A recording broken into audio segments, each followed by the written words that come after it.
All right, so we're going to talk a little bit about terminology. Some of this is I've adapted from different places. Keith Johnson's in the lower right-hand corner is our forage extension specialist. Dave Nuring's a local grazer from Indiana I've learned a lot from over the years.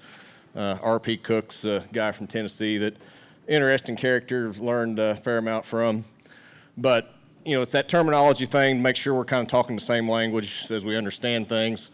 And so a few of these terms that we're going to talk about, that's my daughter a long time ago. She's pretty well expressing her thoughts of being out with me at the livestock at that point. So, you know, we need to be able to understand where we're at. So we're going to start out with an easy one here. So you tell me if it's clear enough. Is that a weed or is that not a weed? If you're a goat, is that a weed or not a weed? It's different. All right. Multiflora rows, right? What about that one? Is that a weed or not? Got some knots over here. We got some weeds over here. What I've learned from my Kentucky friends, that's perennial sorghum. Nobody gets upset if you're grazing perennial sorghum. You're grazing Johnson grass, people tend to get upset. So there you go, weed or not, right? That one's a little hard to see. How about that one? Weed. Cerisa lespedeza. So some places that's toxic, noxious weed, shouldn't be around. But again, if you're in a small ruminant business, that stuff's pretty cool. That's a natural dewormer. So it'd be great to have that as part of your pasture program. Matter of perspective. How about that one? Is that a weed or not?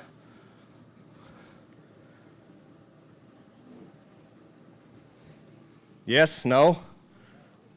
Mostly no. If it's in your soybean field, is that a weed or not? Right? Okay. What about that one? Some are going to say yes. If you're in a horse business here in Kentucky, you don't want to see a whole lot of that in your pasture, more than likely. Now, grazing ruminant beef animals, yeah, it's pretty good. Provide a lot of good feed. So the whole point of that discussion, you know, a weed's a plant out of place, basic discussion, you know, or it's a plant whose purpose hasn't been determined yet. Our forestry department has records of planting multiflora rows in the early 50s at that farm to make fence rows. And now we spend a lot of time doing controlled burns and fencing it to put goats in the woods to get rid of it. So, you know, we thought we had something figured out. But what's amazing is, and we'll talk about stock density in a little bit and the species of animal grazing, but depending on those two items, what we call a weed or not is going to change, and we can change what those animals do. And when that weed's no longer a weed, you know what we call it then? We call it a forb, and then it's good. But keep in mind, there are weeds that we want to avoid due to toxicity problems.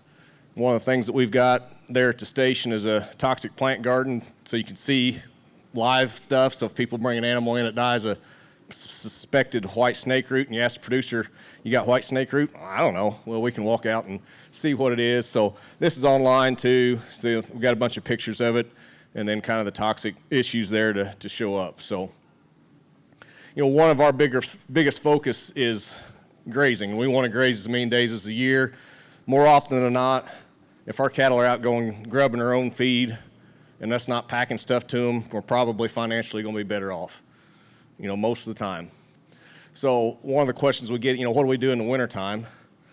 Well, Chip, we are blessed to have Kentucky 31 tall fescue at our place as well. And it's great. If you've got it, you know, you learn how to utilize it. This is pictures getting 20 years on it, or 10 years on it now, but, you know, that's middle of December, grazing stockpiled tall fescue. Nothing can beat it. Absolutely nothing. I think even the nutritionists agree with me on that one. But you can screw up if you're not careful when you start doing some of this management stuff. And I do frequently. Right there's a screw up. But this is going to lead to, we do managed grazing, so it's temporary fencing we'll talk about. So you can see where that's all pugged is the official terminology for that. So that field is pugged up on the left as you're looking at it.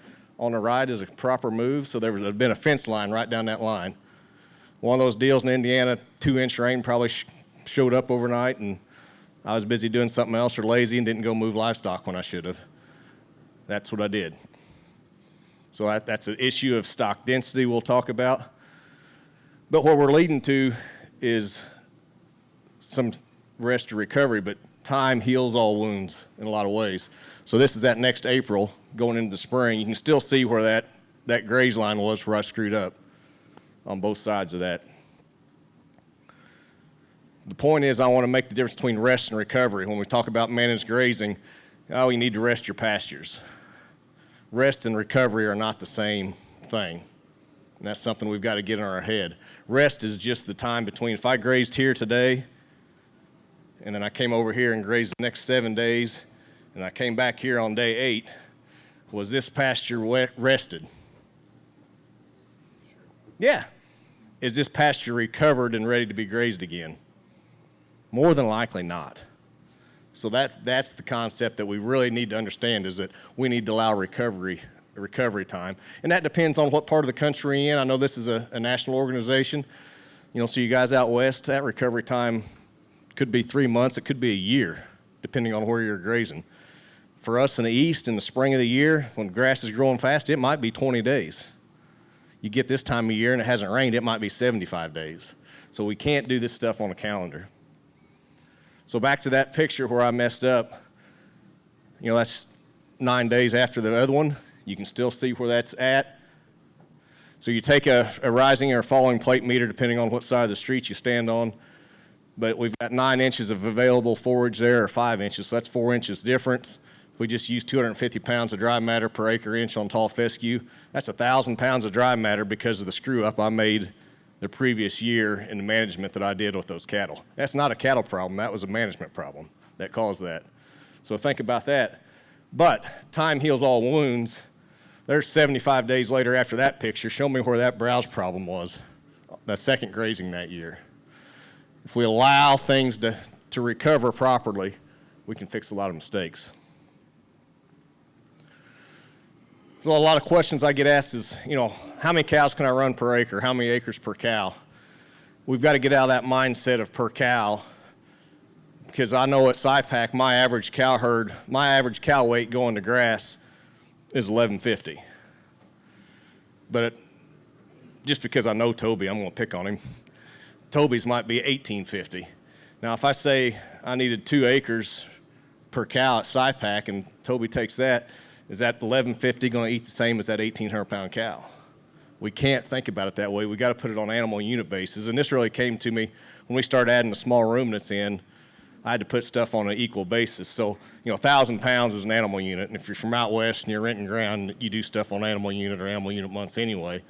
So that would be one animal unit. A 1,500-pound cow would be animal unit and a half. 500-pound calf, half an animal unit.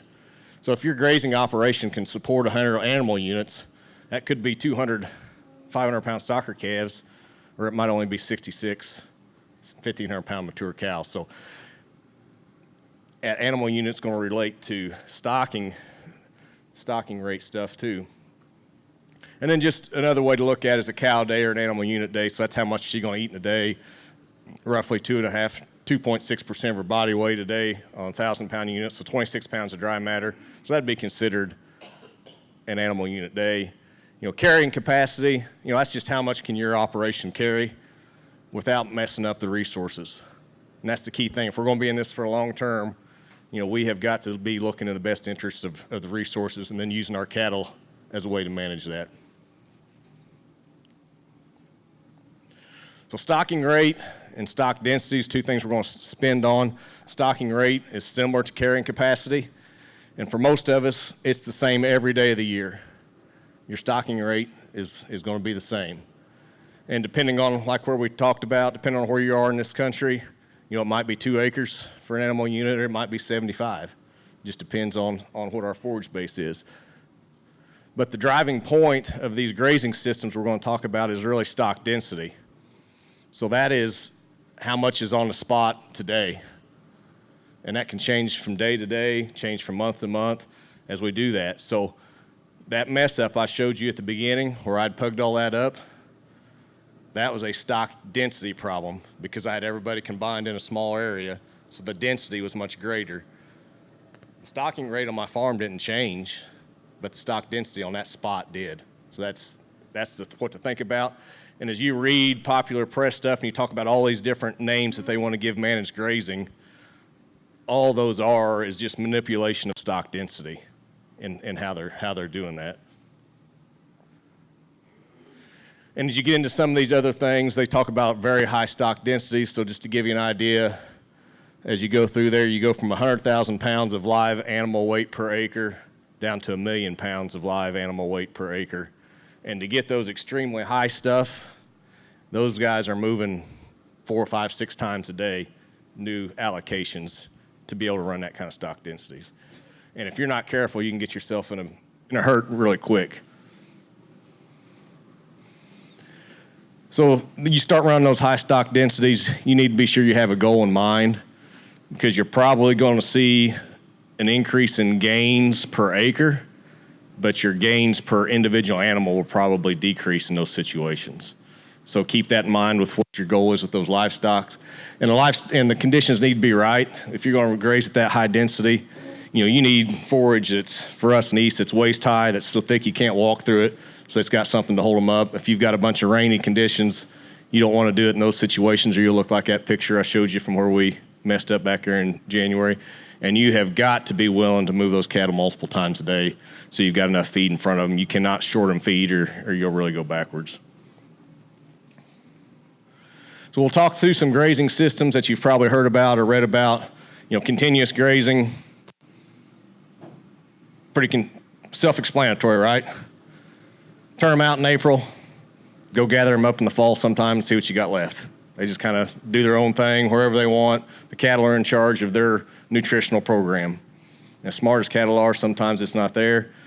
Rotational grazing, rotational stocking, to me is just kind of generic.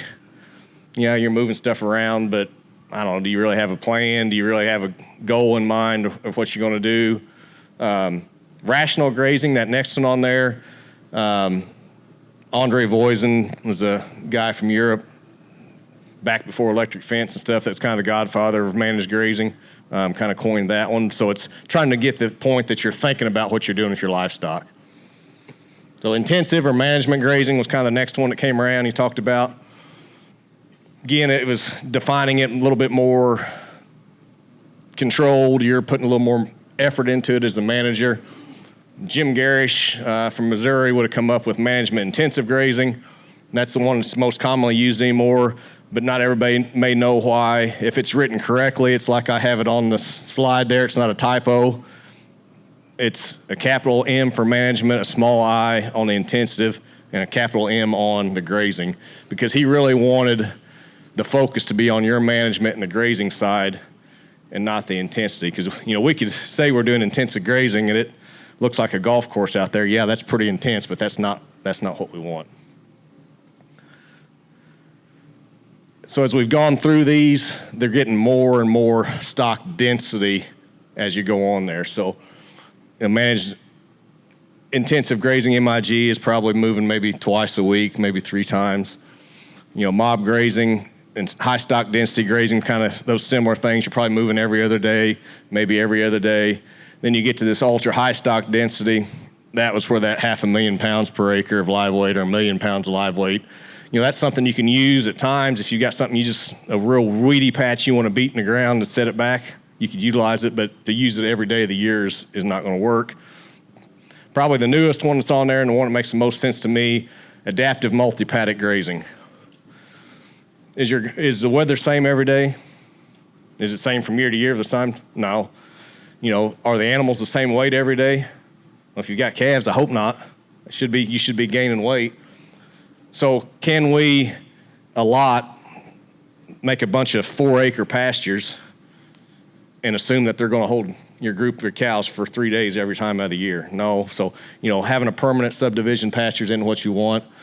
Boom or bust grazing, that one's kind of caught some stuff, but that's basically you just come in and graze a section down to this dirt, like this floor, and then you're off of it for 90 or 120 days and let it come back whatever comes back. So That one I'm not as sold on, but if you want to label something that what we do, that adaptive multi-paddock grazing would be the closest thing that we do. We've probably got 30 permanent pastures that are 18 to 20 acres, and then all the subdivisions within those is with polywire and step-in posts, and it might get divided in half one time, and it might get divided in 20 pieces the next time. Just depends on the cattle that were there. So just my perspective, I've been doing this 20-some years now. I've grazed cow-calf pairs. The herd bulls get managed the same way, dry cows, replacement heifers, sheep, goats. We did some dairy heifer work for 5 or 6 years. I inherited horses when I got married, so I tried to do that with them, and that's a unique challenge in itself. But, these concepts that I've hit on so far and I'll continue to hit on, hold true regardless of where you're at in the country. Some of the timing might need to be adjusted, but keep the general concepts in mind, and it'll work regardless of where you're at. Again, this is just going to be a super high-level view of some of the things that we're doing, and you can get in depth on all these subjects for hours on end if you wanted to. But why would you want to improve your managed grazing? So we'll answer some of these questions. Is it just the trendy thing to do that's in the popular press that we want to do it? Can we reduce cow herd expenses? Is there an opportunity for improved animal performance?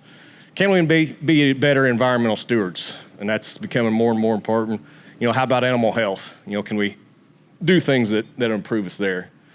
So we'll run through these, just being a trendy thing to do. If you read the popular press things now, I contend that good grazing management was green long before you started hearing the words about sustainable and regenerative. If you were doing a good job and you're managed, you're already doing that kind of stuff. In this photo, that's just a fescue pasture, but what do you see in that? Boatload of cobwebs. So I sent that to an entomologist we do work with, and I said, man, this is so thick. My pants are just covered with it. He said, what's that mean? He said, it means you've got a good balanced population of insects, both beneficial and predatory, if you've got that kind of stuff there. So he said that was a sign of a healthy ecosystem in your pastures, which, well, good. I didn't do anything to do it other than managing the grass the right way for the cattle, and this gets to come along for the ride. So, it's those kind of positive things. Reduced cow herd expenses. The best money you make is probably the money you don't take out of your back pocket, right? So what's a day of grazing in your operation worth a day of feeding hay or silage or whatever your winter feed is? Is it $1 difference? Is it $2 a difference a day? Something on that line. Well, what if you could knock 60 days off of that, or 30 days pretty easy because you moved a little fence during the year? Those kind of savings are real, and they add up in a hurry. And more often than not, at least in my little slice of heaven in southwest Indiana, the quality of the forage standing that time of year is probably better than what got put in the hay bale.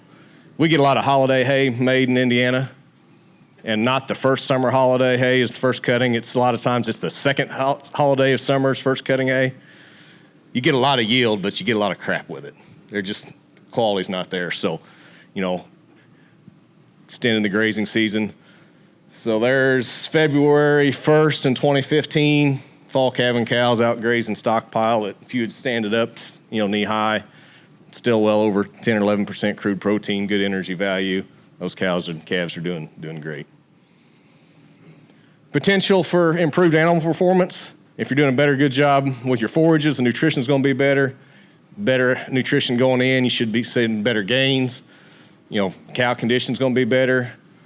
If your body conditions on your cow's good going into breeding season, what else is probably going to be better? Your conception rate. So there's 11 years data when I summarize this. 89% pregnancy rate. That's a timed AI and the bull in 2 cycles. So 52 average day breeding season is what we hit on that. And then the photo there is just a second calf cow and her calf, almost Christmas Day grazing. So pretty good condition for those second calf cows. It can kind of be hard on that terrible fescue grass, Chip. So what about environmental stewardship? What's a good perennial pasture worth? Managed pasture that I take care of on the way to it, row crop ground, half-mile apart, 2.5-inch rain in about 2 hours. What's environmentally, what's the difference there? We've lost way too much topsoil in southwest Indiana to send it down and give New Orleans another place to build a skyscraper. And that's exactly where that stuff was going. That's a barbed wire fence that kind of runs through that draw, and that sediment's on the second wire is how much settled down in that one rain event. So you take that over thousands and thousands of acres. It's no wonder. Improved animal health. We're moving animals every other day on average. So they're not in that same manure patch. So when we're calving, they're always into a fresh pasture. So it's kind of like the sandhill calving deal, but just part of our normal management at that time of year. Reduce parasite loads. The animals are grazing higher in the canopy. Those parasites tend to stay low, particularly with our sheep and goats. Dr. Roosh is our local veterinarian, so I don't get to see him very much anymore. He's a fun guy to be around, but, it's tough. And it doesn't show up very well in those pictures, I don't think, but if you'd get up close and look at that manure patty, maybe those in the front row, see all those holes in that? Anybody know what all those holes are? Dung beetles. So they're taking that nutrient and sticking it down in the dirt where it's going to grow more green grass. So you can just start building these kind of things into your system. For me, the thing that made sense that on this managed grazing, I had the opportunity in the mid-'90s to go to University of Missouri Grazing School when I was an undergraduate student, and they kept driving home the point of the amount of green that you see above the soil surface is very similar to the amount of roots that you see under it. So when we get these dry spells and we're kind of whining about not getting any rain and our grass is going dormant and we're continuous grazing and it looks like our tabletop and we wonder why the grass doesn't grow, how much soil moisture is in that top inch of dirt? Especially after we've had all these 90-degree days, if there's much dirt showing, that soil temperature is going to be well over 100. It's done. So cut at 2 inches every week would simulate continuous grazing versus cut to a 2-inch residual every 4 weeks, which we shouldn't be below 4 inches, and 5 would be better. But you can just see the root difference there. And the same thing, the black and white picture is actually some native grasses from out west, but it's cut on a similar cycle. And look at the root mass underneath there. You talk about building organic matter, going down and finding nutrients to grow grass. That's where we're at. We are in the solar business. That's our advantage in this livestock, ruminant livestock deal. What's solar cost us that drives photosynthesis? What do we pay for that sunshine? I don't know, in Missouri, what you guys pay. We don't pay a whole lot in Indiana. Yeah, so, the more leaf area that we can leave out there all the time collecting that sunlight, the more we're building root reserves, the better off we're going to be.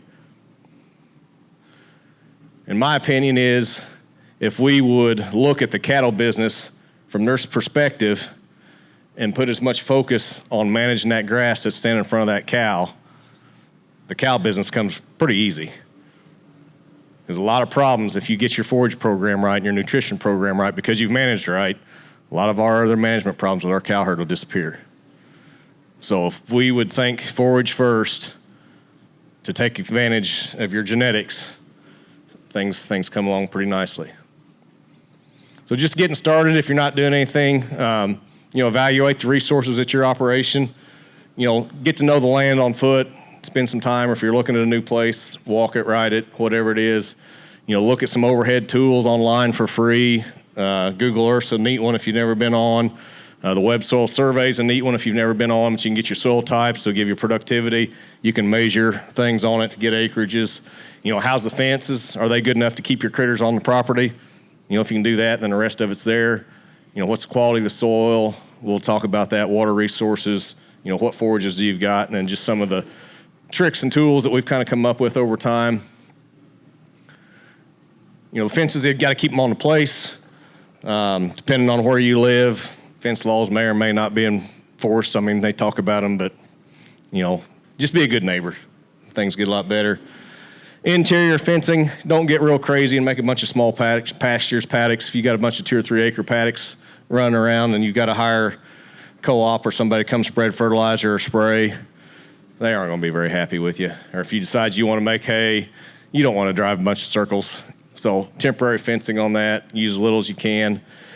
And I really think you ought to graze a new place for several years before you do much permanent fencing anyway, because you might think this is a good flow, so you're going to put a fence here, but until you've done it and moved it, building fence isn't that fun the first time, and doing it the second time's even worse. And if you're buying plastic or poly type temporary stuff, be sure that it says something about UV protection, because the sun will eat that stuff up if it doesn't have it. So it's I tell people, since you guys had a good bourbon tour yesterday, quality fencing stuff is a lot like good bourbon. You get what you pay for. So, keep that in mind. Soil, it starts with the soil, so you need to know where you're at. Pull soil samples. It's not something you got to do every year, but pull one, see where you're at. And, if you're not trained in soil science stuff, talk to Extension, talk to your local co-op. Our problem is you walk into any of our local co-ops and you start talking forages, they just get this blank stare like, forages? What's that? We do corn and beans here. That's not a real crop. So they'll come in and they'll say, well, you need 300 pounds of triple 12, or you need 300 pounds of triple 19. If that's the answer you get, you smile, tell them nicely that they are wrong, and go somewhere else. Because I guarantee you that your soil test needs will not be in that ratio. And if that's what their answer is, they just want it simple out. So, and if it comes back and you need some phosphorus, you need some potassium, but your pH is low, fix your pH first. Because that's what that colored chart is. Neutral's down the middle, and the wider those bars are, the more they're available to the plant. So if you keep your soil pH around that neutral spot, the stuff that's there is going to be available. So get your pH built back up, and you might be surprised what that one application can do before you spend a bunch of money on P&K. So water, that's a big driver, and that's a big challenge when you start doing managed grazing, is to get it where you want it. Ideally, you'd have it every 900,000 feet. It'd be great, because animals would come drink as individuals or pairs and not the whole herd where it's a big social event, so you can get by with smaller water tanks and things like that. But, look at what you've got. Do you have a creek? Do you have some ponds? Do you have a good working well? Do you have a spring that you can develop? All these things can be done, and it might be multiples of those as you start making paddocks that you're utilizing. Think about if you're going to graze stockpiled when you get into the winter. What are you going to do in the wintertime? Going out and chopping ice off a pond is no fun, especially when it's not as thick as you think you are, and you end up in the water too. It's cold. So those tire tanks are nice. They're indestructible. If it's gravity fed out of a pond, you can turn that on, let that bubble. Not going to freeze. So be creative, and there's options out there. This is something we added this year. We had a creek bottom that we grazed that I had a central watering location that we just used a 2-inch trash pump for years. We just pumped out of the creek every day into this pump, and then it's like 35 acres, and then they all had to walk a long way to everything. So came across this solar system. It's got a 100-foot hose on it, a floating pump, so I can throw that down in the creek. Solar charges the batteries, 300-gallon tank, and now I can move that. As I move my fence down this creek, I just move that solar panel system with it. So if you get to looking around, there's pretty creative stuff on it. They're pretty proud of it.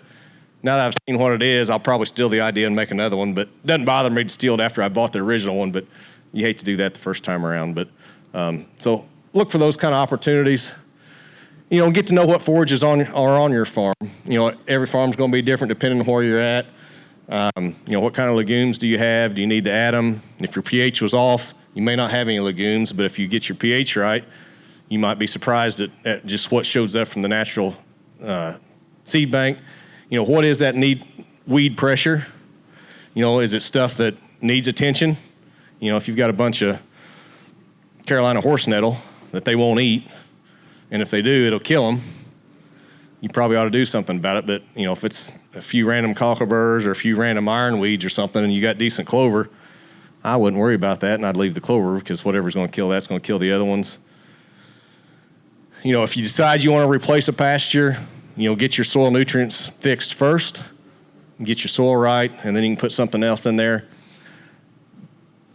But if you're not doing a good job managing the grass that you have, and the local seed guy comes in to sell you the latest, greatest, newest variety out there, and that's going to fix all your problems, but you don't understand grass management, all you did was give him a bunch of money. And in 2 or 3 years, you're going back up with the Kentucky 31 tall fescue anyway.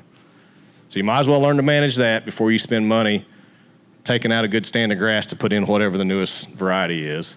And I've got friends in the seed business, and I tell them the same thing to their face. It doesn't bother me. But there's just a lot we can do with good management to fix those.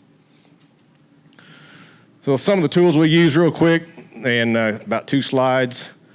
You know, a lot of our interior fencing is just a single hot wire, high tensile wire. If the calves want to slip underneath there and eat something better on the other side, more power to them. As long as they stay off the road, we're good. So top right-hand photo there. It's a quick coupler if you've never seen that. It's like an air fitting hose. You just snap that in, the water's on, you take it off, the water's out. So that happens just to lay on top, black roll pipe lays on top of the ground along a fence line. For us, I can use that from mid-April till November most years, and I have to worry about freezing hard enough to bust anything, where we're at.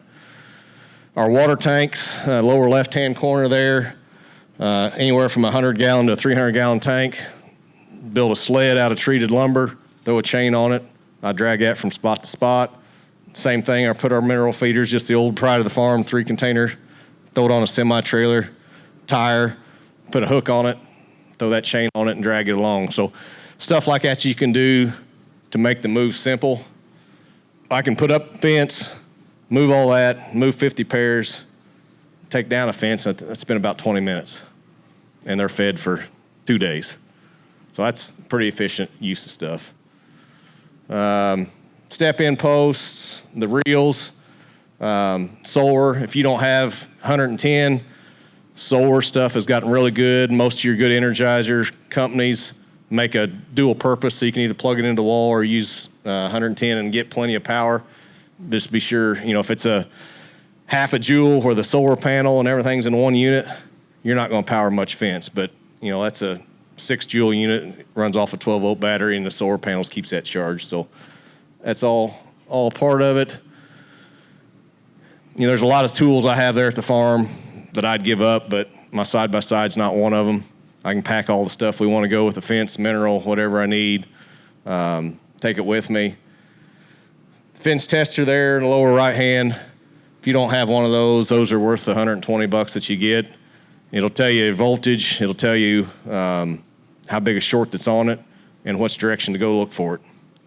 And that particular one, most of them have it, happens to also be a remote shut-off. So if I find a problem anywhere on the farm, I can shut the fence off on the spot, fix the problem, turn it back on, and not find the problem, drive back to the house or the shop or wherever your power is, unplug it, drive back to fix it, then get sidetracked on something else and remember 2 days later when the cows are out that you didn't turn the electric fence back on. So those are pretty nice. And the whole nice thing about this whole grazing deal, my kids rode with me all the time growing up. They can run a reel. They can stick a fence post in the ground. You know, that's not like they have to worry about them crashing a $500,000 combine or something like that. So, you know, it's for me, it was a family friendly deal. So with that, I think we're about right on time. There's email, phone numbers, whatever. Call and visit. Be glad to talk to you. I'm going to let you keep that one in case somebody has a question. All right. While we're switching out, yes, sir. How about warm seasons? Warm season grasses like blue stems, switchgrass, gamma grass. Same principles, except you're going to be quick grazing at knee high, and you know probably not till waist or mid chest high to start grazing, and then you want to give plenty of recovery time prior to your first kill and frost of the year to allow that thing to build back up. Establishment is slow, expensive. So If you're coming into establishment, a good clean seed bed is important. Weed control that first year is a challenge. So when you establishment, don't plan on any grazing value off of it year one. You know, year two, probably maybe 50% what you would normally see. Third year, maybe 75, and by the fourth year, you could probably be full grazing on it. But it's those first few years, they just grow roots. I mean, that's kind of what they're doing. But then once they're there, they can be productive. But it's a slow, expensive process. And what we've been establishing some. I've yet to get as many grazing days off of my native warm season grasses as I do my fescue. One more question for Mr. Jason. We appreciate him coming. One thing I guess I would encourage us to think about, I know sometimes this is just really personal. Back home, you get busy and you think, yeah, maybe I should consider these kind of changes. And then frankly, the idea goes away as quick as it came. Sometimes it's just self-preservation. For those of us who are seed stock folks, we look around in our area. Most of us, if we're selling bulls, we're selling bulls that are not to families that are not just super far from us, right? As those guys get tighter and tighter land pressures, what are they going to do? They're either going to get creative or they're going to walk away. And so whether this fits you or not, as a seed stock provider, you're a consultant. If you're not a consultant to your clients, let me be frank, you're not doing your job, okay? Because somebody else is going to do it for you. And so these are the kind of things that, if it doesn't fit for you, maybe it's the kind of thing where you should have somebody on standby that, hey, if you have a client who feels this might be a need, maybe there's somebody in your region, your extension, your university who can help give them some guidance. Again, if for no other reason than if the alternative to them is walking away from the need to buy bulls, it's something I'd encourage you to at least have in your arsenal just a little bit. So